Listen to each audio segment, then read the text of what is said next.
क्या तुम्हें कभी ऐसा महसूस हुआ है कि तुम्हारी जिंदगी का सबसे बड़ा दुश्मन कोई इंसान नहीं है, कोई परिस्थिति नहीं है, कोई समस्या भी नहीं है, बल्कि तुम्हारा अपना दिमाग है? क्योंकि जितनी लड़ाइयाँ तुमने दुनिया से नहीं लड़ी, उससे कहीं ज्यादा लड़ाइयाँ तुम हर दिन अपने अंदर लड़ते हो।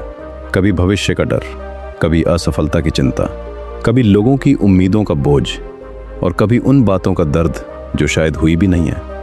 अजीब बात यह है कि इंसान अक्सर उस चीज से सबसे ज्यादा डरता है जो अभी तक हुई ही नहीं, और यही डर धीरे धीरे तनाव में बदल जाता है।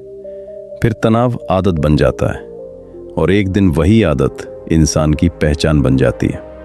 लेकिन यहाँ एक सवाल है, अगर तनाव इतना खतरनाक है तो कुछ लोग उसी दबाव में टूट क्यों जाते हैं, और कुछ लोग उसी दबाव में इतिहास क्यों बना देते हैं? आखिर फर्क कहाँ है? हालात में, किस्मत में, या इंसान के दिमाग में? लेकिन असली खेल यहाँ से शुरू होता है, क्योंकि आगे जो तुम जानने वाले हो वो शायद तनाव को देखने का तुम्हारा पूरा नजरिया बदल देगा।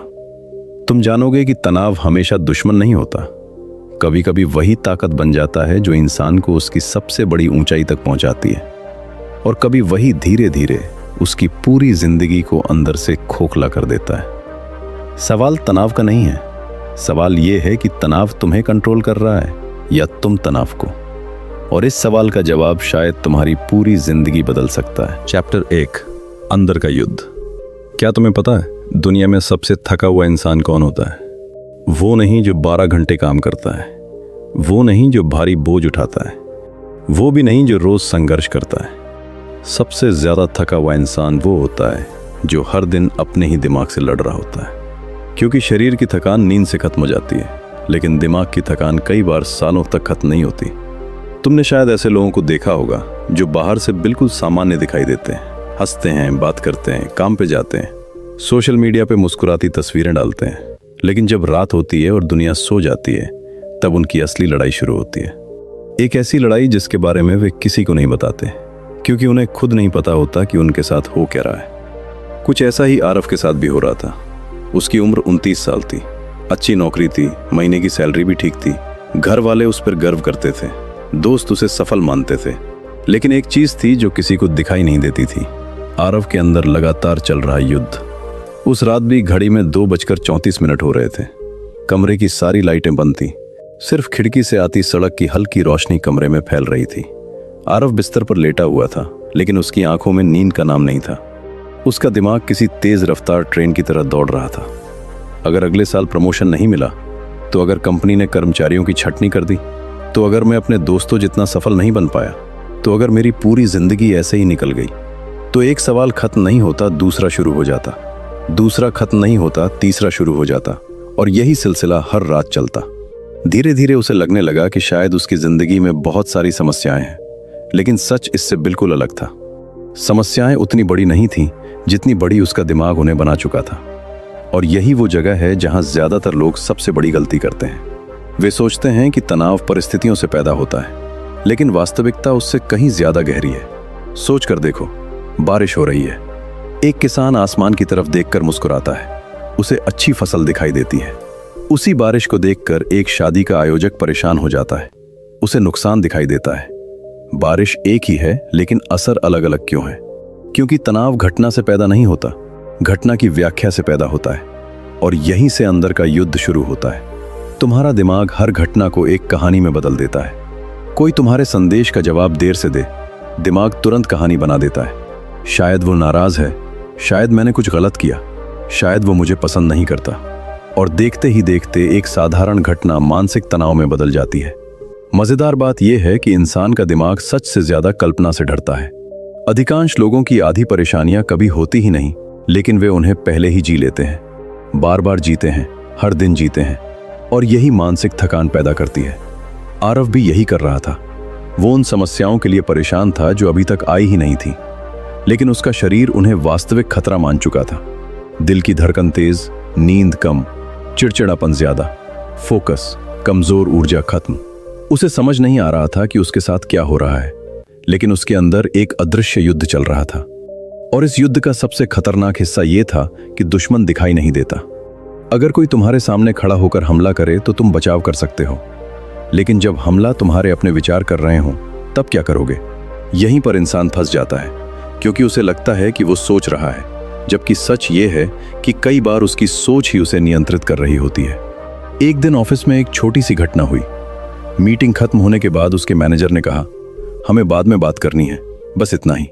सिर्फ एक वाक्य, लेकिन उस एक वाक्य ने पूरे दिन उसका पीछा नहीं छोड़ा। क्या मैंने कोई गलती कर दी? क्या नौकरी खतरे में है? क्या कोई शिकायत हुई है? क्या कुछ गलत होने वाला है? उसका दिमाग हर मिनट नई कहानी बना रहा था। शाम तक वो मानसिक रूप से इतना थक चुका था जैसे कोई बहुत बड़ा संकट आ गया हो। लेकिन जब मैनेजर ने उसे बुलाया तो सिर्फ एक नए प्रोजेक्ट की जिम्मेदारी देनी थी, बस इतना ही। न नौकरी गई, न कोई शिकायत हुई, न कोई संकट आया। लेकिन उसका दिमाग पूरे दिन युद्ध लड़ चुका था।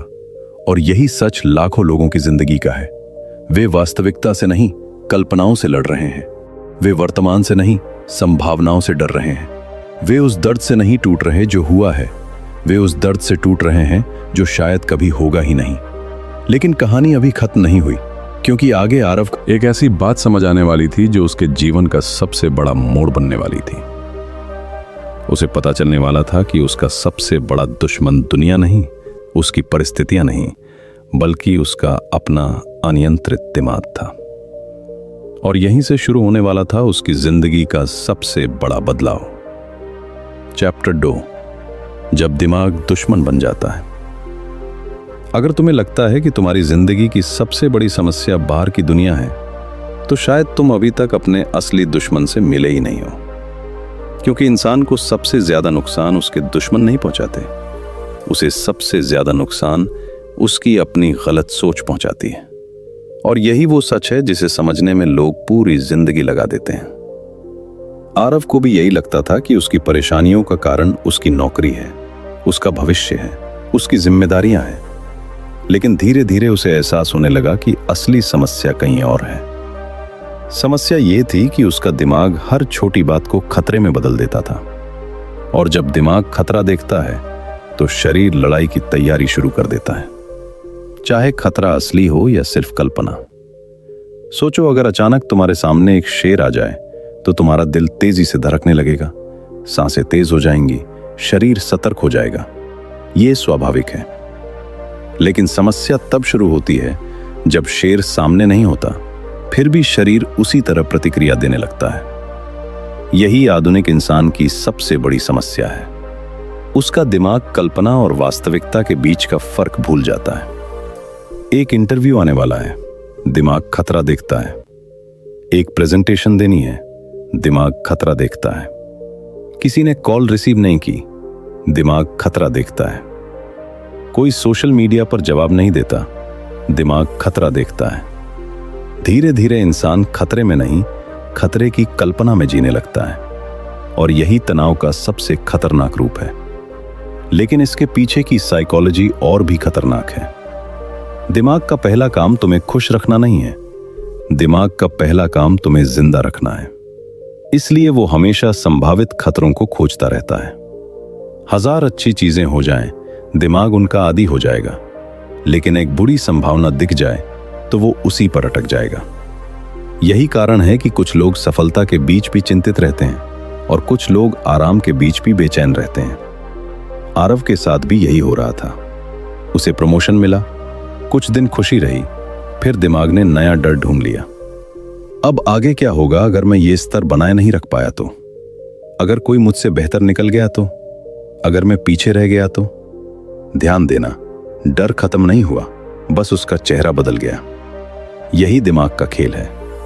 जब तक उसे समझा नहीं जाता, वो हर जीत को नई चिंता में बदल देता है। एक शाम आरव ऑफिस से लौट रहा था। मेट्रो में भीड़ थी, लोग अपने फोन में व्यस्त थे, लेकिन उसका दिमाग कहीं और था। वो भविष्य की उन घटनाओं के बारे में सोच रहा था जो अभी तक हुई भी नहीं थी। तभी उसकी नजर एक बुजुर्ग व्यक्ति पर पड़ी।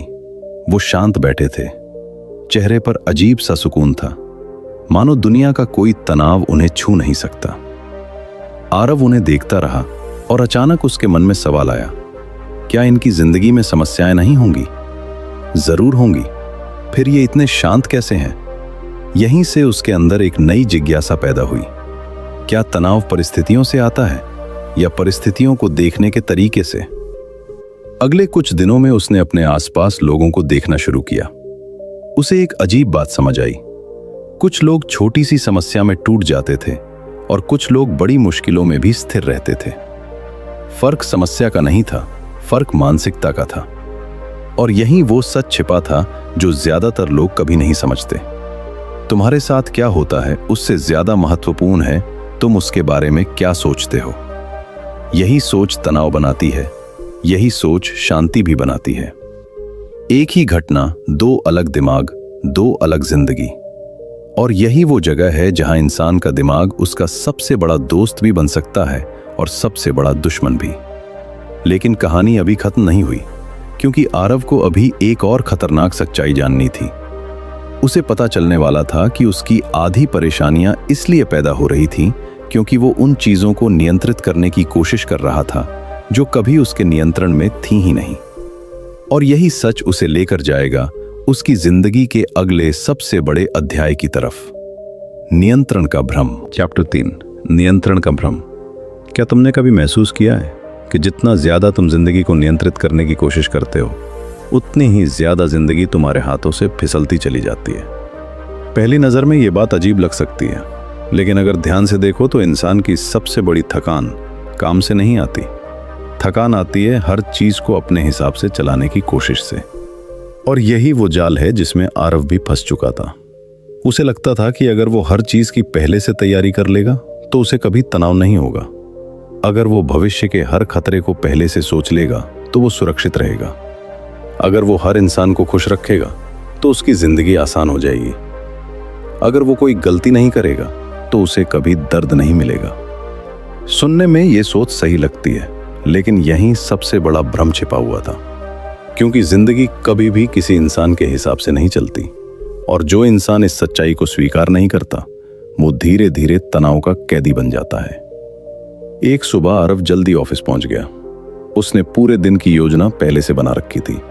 कौन सा काम कब करना है, किससे कब बात करनी है, किस प्रोजेक्ट को कब पूरा करना है, सब कुछ तय था। उसे लगा आज का दिन बिल्कुल परफेक्ट जाएगा। लेकिन 10 बजे एक जरूरी क्लाइंट मीटिंग अचानक रद्द हो गई।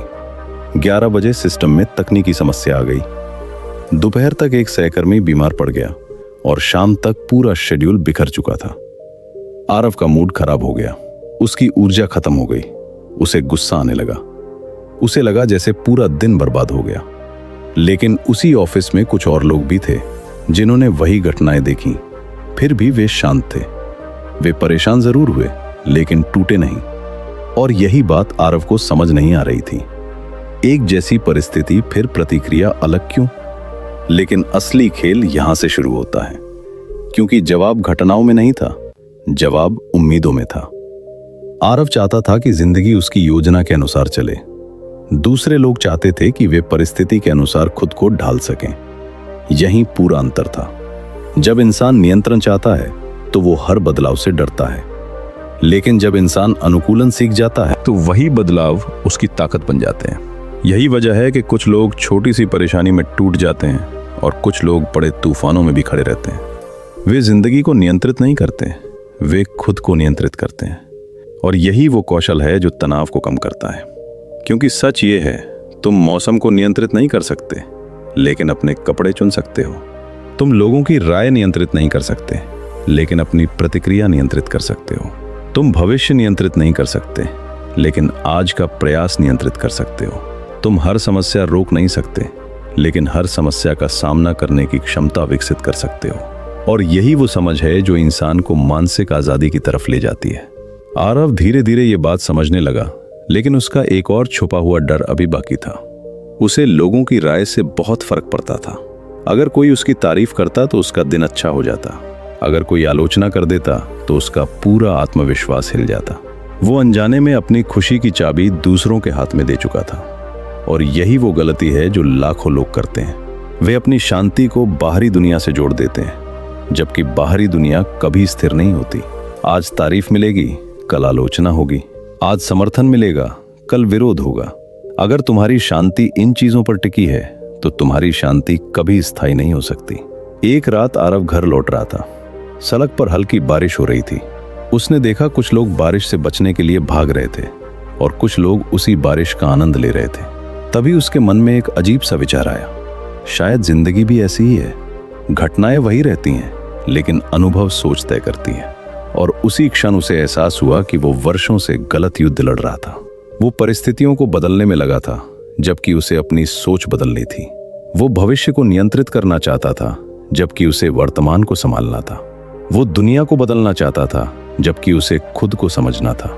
और यही वो सच है जो इंसान बहुत देर से समझता है। जिंदगी की सबसे बड़ी शक्ति नियंत्रण में नहीं, स्वीकार करने में छिपी है। क्योंकि जिस दिन तुम ये समझ जाते हो कि क्या तुम्हारे नियंत्रण में है और क्या नहीं, उसी दिन तुम्हारे तनाव का आधा बोझ अपने आप खत्म हो जाता है। लेकिन आरव की यात्रा अभी खत्म नहीं हुई थी, क्योंकि आगे उसे एक और कड़वा सच जानना था।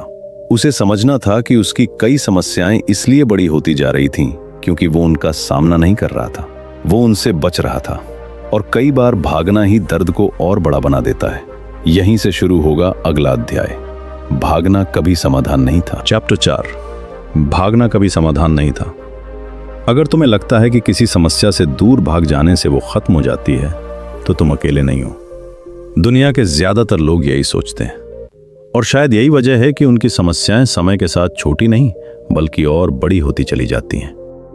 क्योंकि जिंदगी का एक नियम है, जिस चीज का सामना नहीं किया जाता वो खत्म नहीं होती, वो बढ़ती है, धीरे धीरे चुपचाप। और फिर एक दिन इतनी बड़ी हो जाती है कि संभालना मुश्किल लगने लगता है। आरव ने यह बात बहुत देर से समझी। उसे हमेशा लगता था कि समय सब ठीक कर देगा। अगर किसी से मनमुटाव हो गया तो बात मत करो। अगर कोई फैसला मुश्किल लग रहा है तो उसे टाल दो। अगर कोई डर परेशान कर रहा है तो उसके बारे में मत सोचो। अगर कोई जिम्मेदारी भारी लग रही है तो बाद में देख लेंगे। शुरुआत में यह तरीका आसान लगता था, लेकिन हर बार जब वो किसी समस्या को टालता, समस्या थोड़ी और मजबूत हो जाती और वो खुद थोड़ा और कमजोर। यही भागने की असली कीमत है। समस्या वही रहती है, लेकिन तुम्हारा आत्मविश्वास कम होता जाता है। एक दिन ऑफिस में एक महत्वपूर्ण प्रोजेक्ट आया। यह प्रोजेक्ट कंपनी के लिए बहुत महत्वपूर्ण था और पहली बार आरव को उसकी जिम्मेदारी दी गई। बाहर से उसने मुस्कुराकर हां कह दिया, लेकिन अंदर घबराहट शुरू हो चुकी थी। अगर मैं असफल हो गया तो, अगर मुझसे गलती हो गई तो, अगर सबके सामने मेरी बेइज्जती हो गई तो। डर धीरे धीरे बढ़ता गया और फिर उसने वही किया जो वो हमेशा करता था। उसने काम शुरू करने की बजाय उसे टालना शुरू कर दिया। पहले एक दिन, फिर 2 दिन, फिर 1 हफ्ता। वो खुद को समझाता रहा कि सही समय आने पर शुरू करूंगा, लेकिन सच ये था वो काम से नहीं अपने डर से भाग रहा था। और यही वो जाल है जिसमें लाखों लोग फंस जाते हैं। वे सोचते हैं कि वे काम टाल रहे हैं, लेकिन वास्तव में वे उस भावना से बच रहे होते हैं जो काम शुरू करते समय महसूस होती है। असफलता का डर, आलोचना का डर, गलती का डर, रिजेक्शन का डर। यही कारण है कि टाल मटोल सिर्फ समय प्रबंधन की समस्या नहीं है, यह भावनाओं के प्रबंधन की समस्या है। और यही वो सच है जो बहुत कम लोग समझते हैं। लेकिन कहानी अभी खत्म नहीं हुई, क्योंकि आगे जो हुआ उसने आरव को हिला कर रख दिया। प्रोजेक्ट की अंतिम तारीख आ गई, काम अधूरा था, घबराहट चरम पर थी। अब वो उसी चीज का सामना कर रहा था जिससे वो हफ्तों से भाग रहा था। और सबसे दर्दनाक बात यह थी, अगर वो पहले दिन शुरू कर देता तो ये स्थिति कभी आती ही नहीं। उसी रात वो अपने कमरे में बैठा था और पहली बार उसने खुद से एक ईमानदार सवाल पूछा, क्या मेरी जिंदगी की समस्याएं सच में इतनी बड़ी हैं या मैं उन्हें बड़ा बना रहा हूं? यह सवाल आसान नहीं था, क्योंकि इसका जवाब उसे अपने अंदर देखना पड़ता।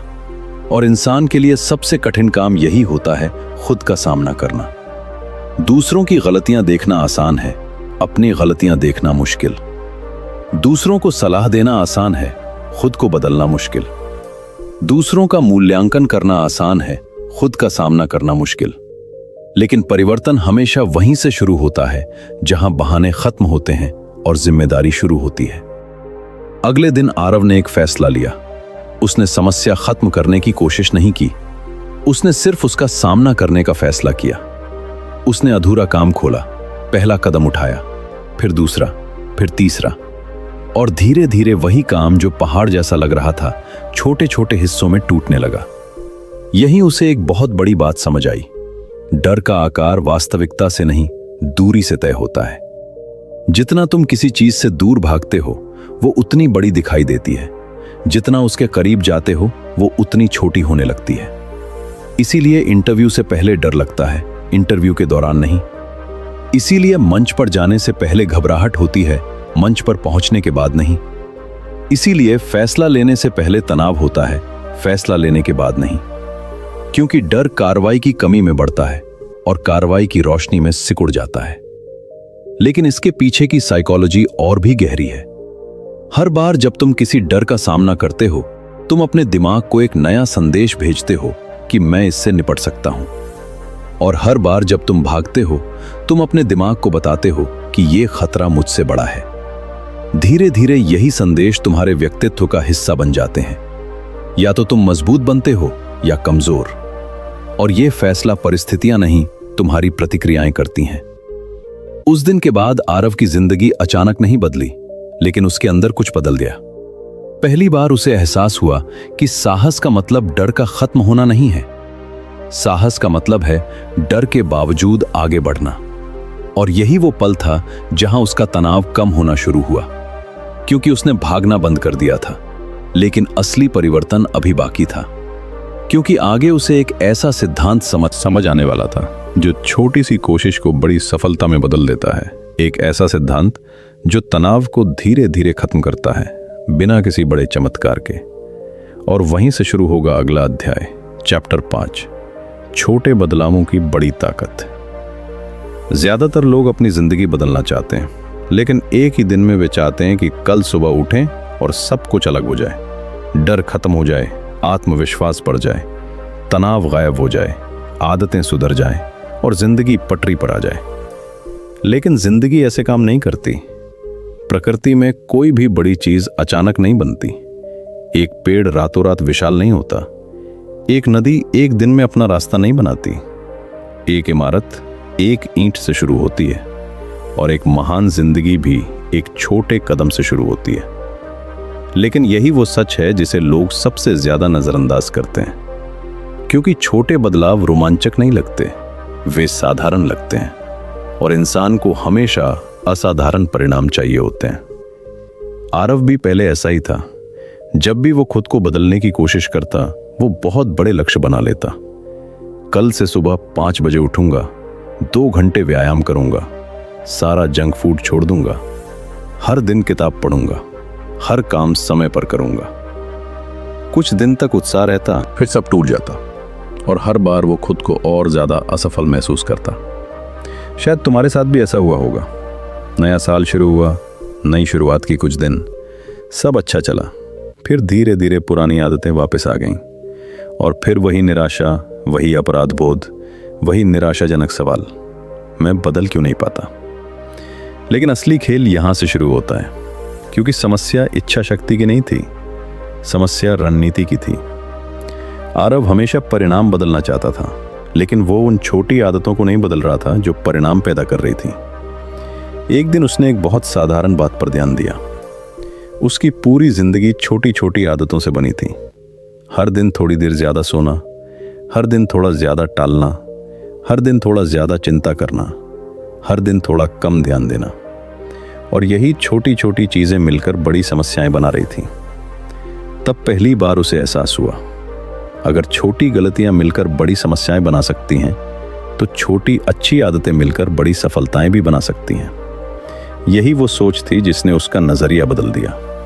उसने जिंदगी बदलने की कोशिश बंद कर दी और सिर्फ अगला छोटा कदम सुधारने पर ध्यान देना शुरू किया। पहले दिन उसने सिर्फ 10 मिनट जल्दी उठना शुरू किया, बस इतना। कोई बड़ा वादा नहीं, कोई क्रांतिकारी बदलाव नहीं, सिर्फ 10 मिनट।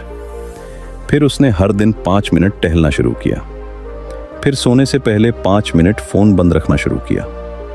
फिर हर दिन 1 पेज पढ़ना शुरू किया।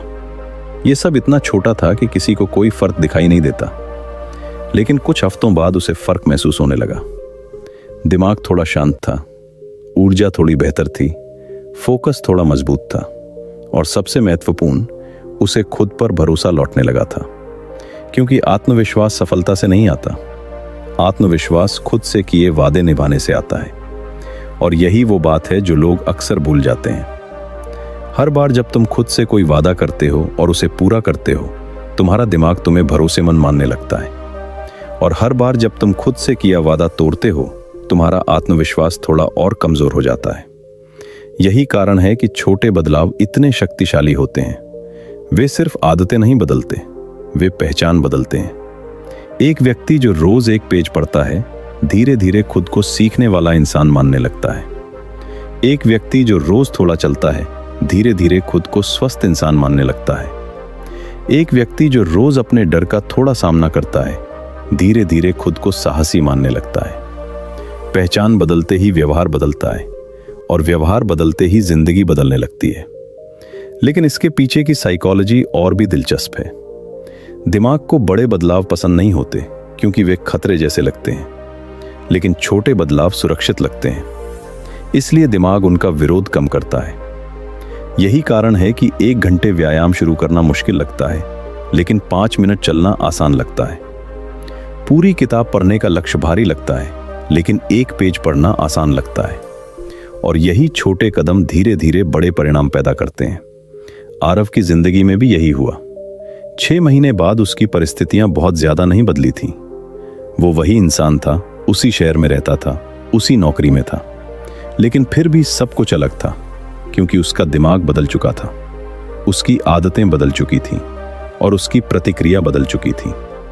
जो चीजें पहले उसे तोड़ देती थीं, अब वो उन्हें संभाल लेता था। जो बातें पहले उसे रात भर जगाए रखती थीं, अब वो उन्हें शांति से देख पाता था।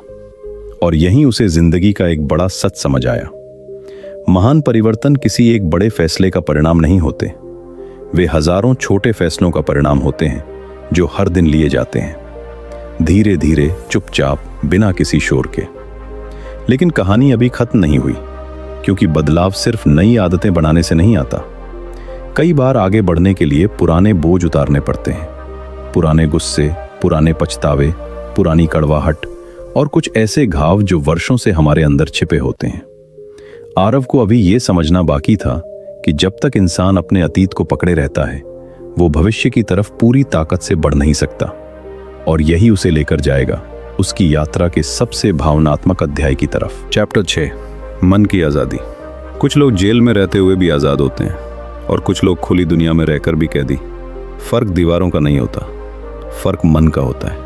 क्योंकि इंसान को हमेशा परिस्थितियां कैद नहीं करती, कई बार उसे उसका अतीत कैद करता है, उसकी नाराजगी, उसका गुस्सा, उसके पछतावे, उसकी अधूरी बातें और वे जख्म जो सालों पहले लगे थे, लेकिन जिनका दर्द आज भी उसके साथ चल रहा होता है। आरव की जिंदगी में बहुत कुछ बदल चुका था। वो अपने डर का सामना करना सीख चुका था, वो छोटे बदलावों की ताकत समझ चुका था, उसका तनाव पहले से कम हो चुका था, लेकिन फिर भी उसके अंदर एक बेचैनी बची हुई थी, एक ऐसा बोझ जिसका उसे खुद भी पूरी तरह एहसास नहीं था। एक रात वो अपने पुराने फोटो देख रहा था। अचानक उसकी नजर एक तस्वीर पर रुकी। तस्वीर में वो और उसका सबसे करीबी दोस्त साथ खड़े थे, वही दोस्त जिसने कई साल पहले उसे धोखा दिया था, एक ऐसा धोखा जिसने उसके भरोसे को तोड़ दिया था। उस दिन के बाद उन्होंने कभी बात नहीं की। समय बीत गया, जिंदगी आगे बढ़ गई, लेकिन वो घटना उसके अंदर कहीं अटक गई और उसी क्षण उसे महसूस हुआ कि वो इंसान शायद उसकी जिंदगी से जा चुका है, लेकिन उसका दर्द अभी भी उसके अंदर रह रहा है। और यहीं वो सच छिपा था जो बहुत कम लोग समझते हैं। कई बार हम लोगों को नहीं, उनकी यादों को ढो रहे होते हैं। हम घटनाओं को नहीं, उनके दर्द को पकड़े रहते हैं, और धीरे धीरे वही दर्द हमारी मानसिक ऊर्जा खाता रहता है। सबसे अजीब बात यह है कि जिस इंसान ने हमें दुख दिया, वो शायद अपनी जिंदगी में आगे बढ़ चुका होता है, लेकिन हम अभी भी उसी पुराने पल में फंसे रहते हैं, और यही मानसिक कैद है। आरव ने पहली बार खुद से पूछा, क्या मैं उस इंसान को सजा दे रहा हूं या खुद को? सवाल आसान था, लेकिन जवाब बहुत भारी, क्योंकि सच ये था कि वर्षों से वो खुद को ही सजा दे रहा था, और यही काम दुनिया के करोड़ों लोग कर रहे हैं। कोई पुराने रिश्ते का दर्द पकड़े बैठा है, कोई बचपन की चोट, कोई असफलता, कोई अपमान, कोई गलती, कोई पछतावा, और वे सोचते हैं कि वे अतीत को पकड़कर मजबूत बने हुए हैं, जबकि वास्तव में वही अतीत उन्हें कमजोर बना रहा होता है। लेकिन असली खेल यहां से शुरू होता है, क्योंकि माफ करना उतना आसान नहीं है जितना लोग समझते हैं। माफ करना ये नहीं कि जो हुआ वो सही था, माफ करना ये नहीं कि तुम्हें दर्द नहीं हुआ, माफ करना ये नहीं कि तुम भूल जाओ। माफ करने का मतलब सिर्फ इतना है कि तुम अपने मन को उस घटना की कैद से मुक्त कर दो, क्योंकि जब तक तुम गुस्से को पकड़े रखते हो, तब तक गुस्सा तुम्हें पकड़े रखता है। जब तक तुम कड़वाहट को संभाल कर रखते हो तब तक कड़वाहट तुम्हें अंदर से खाती रहती है। और यही कारण है कि कई लोग बाहर से सफल दिखाई देते हैं लेकिन अंदर से टूटे हुए होते हैं। उनकी लड़ाई वर्तमान से नहीं, अतीत से चल रही होती है। एक दिन आरव पार्क में बैठा था। उसने एक छोटे बच्चे को देखा। बच्चा गिरा, रोया, कुछ सेकंड बाद उठा और फिर खेलने लगा। उसने दर्द को अपनी पहचान नहीं बनाया, वो आगे बढ़ गया। और अचानक आरव के मन में एक विचार आया, शायद जिंदगी हमें यही सिखाने की कोशिश करती है। घटना होना समस्या नहीं है, घटना में हमेशा के लिए अटक जाना समस्या है। क्योंकि जीवन नदी की तरह है, बहता रहे तो साफ रहता है, रुक जाए तो सड़ने लगता है। और इंसान का मन भी ऐसा ही है, उसे बहना पड़ता है, उसे छोड़ना पड़ता है, उसे आगे बढ़ना पड़ता है, तभी शांति आती है। उसी शाम आरव ने एक कागज लिया और उन सभी लोगों के नाम लिखे जिनसे उसे शिकायत थी। फिर उसने उन सभी घटनाओं को लिखा जो उसे सालों से परेशान कर रही थीं। लिखते लिखते उसकी आंखें भर आईं। कुछ घाव ऐसे थे जिन्हें उसने कभी स्वीकार ही नहीं किया था, लेकिन पहली बार उसने उनसे भागना बंद किया। पहली बार उसने उन्हें देखा, समझा, स्वीकार किया और फिर धीरे धीरे छोड़ना शुरू किया। उसे एहसास हुआ कि मन की आज़ादी किसी बाहरी उपलब्धि से नहीं मिलती, वो अंदर की सफाई से मिलती है। जब तुम पुराने बोझ उतारते हो, जब तुम खुद को माफ करते हो, जब तुम दूसरों को अपने दिमाग में जगह देना बंद करते हो, जब तुम वर्तमान को अतीत से ज्यादा महत्व देना शुरू करते हो। और यही वो क्षण था जहां आरव ने अपनी पूरी यात्रा का सबसे बड़ा सबक सीखा। तनाव खत्म नहीं होता, डर पूरी तरह गायब नहीं होता, समस्याएं भी हमेशा रहेंगी, लेकिन मन आजाद हो सकता है। और जब मन आजाद हो जाता है तब परिस्थितियां तुम्हें नियंत्रित नहीं करती, तुम परिस्थितियों को संभालना सीख जाते हो। यही असली शांति है, यही असली ताकत है। और शायद यही एक अच्छी जिंदगी का सबसे बड़ा रहस्य भी है। क्योंकि आखिर में खुशी उन्हें नहीं मिलती जिनके पास सब कुछ होता है, खुशी उन्हें मिलती है जो अनावश्यक बोझ उठाना छोड़ देते हैं। और जिस दिन तुम ये कला सीख लेते हो, उसी दिन तुम्हारा सबसे बड़ा युद्ध खत्म हो जाता है। क्योंकि उस दिन तुम दुनिया से नहीं, खुद से जीत जाते हो। और अब इस पूरी यात्रा के बाद शायद तुम एक बात समझ चुके हो, तुम्हारी जिंदगी की सबसे बड़ी लड़ाई दुनिया से नहीं थी, वो तुम्हारे अपने मन से थी। सालों तक तुमने सोचा कि तुम्हें और पैसा चाहिए, और सफलता चाहिए, और बेहतर मौके चाहिए, और बेहतर लोग चाहिए।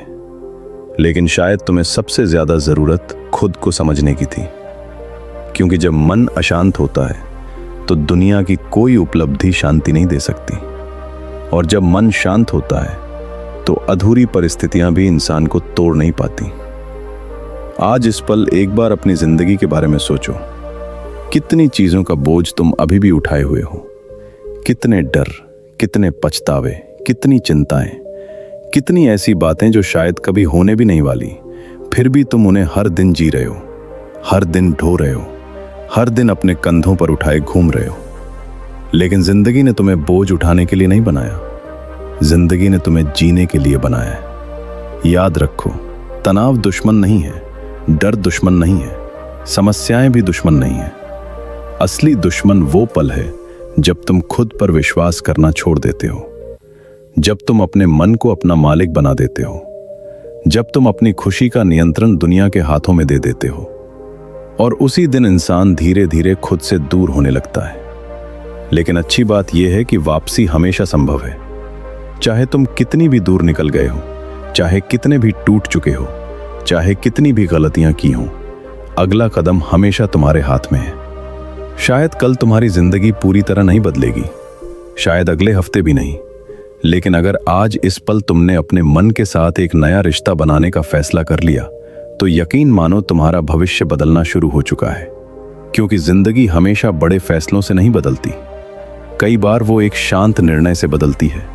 एक ऐसा निर्णय जिसे कोई और नहीं देखता, लेकिन जो तुम्हारी पूरी दिशा बदल देता है। तो आज जब ये कहानी खत्म हो रही है, अपने आप से सिर्फ एक सवाल पूछना, क्या मैं अपने डर के साथ जीता रहूंगा या अपने जीवन के साथ?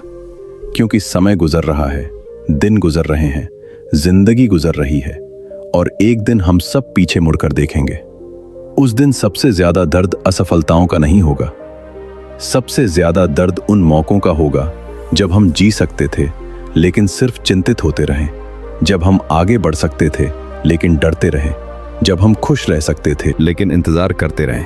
इसलिए इंतजार मत करो, सही समय का नहीं, सही परिस्थिति का नहीं, सही मूड का नहीं, क्योंकि जिंदगी उन लोगों को नहीं मिलती जो तैयार होने का इंतजार करते रहते हैं। जिंदगी उन्हें मिलती है जो डर के बावजूद आगे बढ़ते हैं।